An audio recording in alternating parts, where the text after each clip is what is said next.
Hinahangaan ang isang negosyo sa Sultan Kudarat, hindi lang dahil sa masasarap nilang pagkain, kundi pati na rin sa pagbibigay nito ng trabaho sa mga kapatid nating PWD.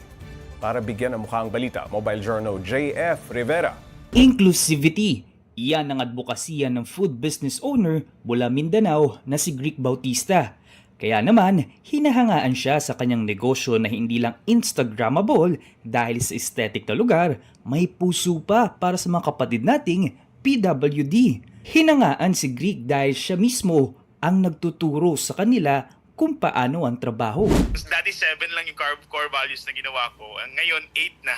Pang 8 na po yung inclusivity hanggang sa nagtuloy-tuloy na. And now, sabi ko, hindi pala hindi basihan yung nagtapos ka or anong estado mo, PWD ka, as long as meron lamang tayong sinusunod na standard at naituturo natin ang maayos sa kanila. Maski raw kasi siya, kinailangan din naman ng tulong noong una.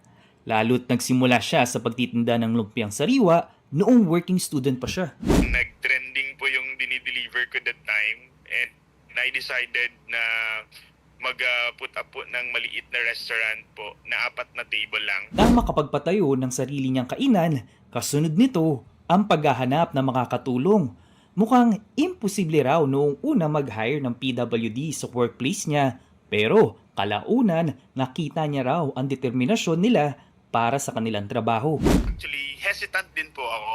Pero nung nasubukan ko po na bigyan ng pagkakataon at matutukan yung mga klase ng mga empleyado like yung mga PWD, mas lalo po tayong nai-inspire. Nagiging ehemplo actually sila, sir, sa ibang mga empleyado natin na talagang kung sila nga na may mga special needs sila, nagagawa nila ng tama yung trabaho nila, how much more doon sa mga normal na empleyado natin. Actually, nakikita ko yung nag-i-enjoy sila sa trabaho nila. Para kay Greek, mahalaga rin na pagkatiwalaan ang kakayahan ng mga PWD. Subukan po natin yung mga kakayahan nila at doon po natin makikita yung importansya ng inclusivity, especially sa workplace natin. So for me, talagang nagbibigay siya ng kulay, especially doon sa workplace nila, na mas ma-inspire pa silang magtrabaho araw-araw kasi alam nila na may mga taong kagaya nila na willing din magtrabaho at sila din po mas tumataas yung commitment nila na magtrabaho pa. Maliit o malaking businessman, pinapatunayan ni Greek na hindi hadlang para kumita ang pagkakaroon ng puso sa kahit anong hanap buhay. Mobile Journal, JF Rivera po, hatid ang mukha ng balita. Pag-usapan pa natin ang PWD workers sa negosyo ni Greek kasama si Mobile Journal JF Rivera. JF, ilan na ba ang mga PWD workers dito sa restaurant ni Greek? Sabi ni nung owner na si Greek, meron siya ngayong 10 na PWD at halo-halo ito. Hindi naman PWD lahat ng workers dyan. Hindi. Halo-halo. Mostly kasi ang kinukuha niya, ayun nga, PWD, yung mga working student, at yung mga senior citizen. Binibigyan niya ng mga pagkakataon itong mga to para makapagtrabaho pa. Ayun. JF, kailan nagsimulang mag-hire ng PWD workers in Greek? Nag-start siya during nung pandemic, Pops J. Yun nga, may surge daw na medyo limited yung mga nakukuha na PWD na employee. So ang ginawa niya doon, yung mga nais magtrabaho pero nga PWD or senior, kinukuha niya bilang mga empleyado niya dito sa kanyang business. Oo, JF, aminado si Greek na hesitant siya nung una kumuha ng PWD na tauhan. Ano ba ang naging hamon sa kanila nung una? Yung una, syempre, yung communication.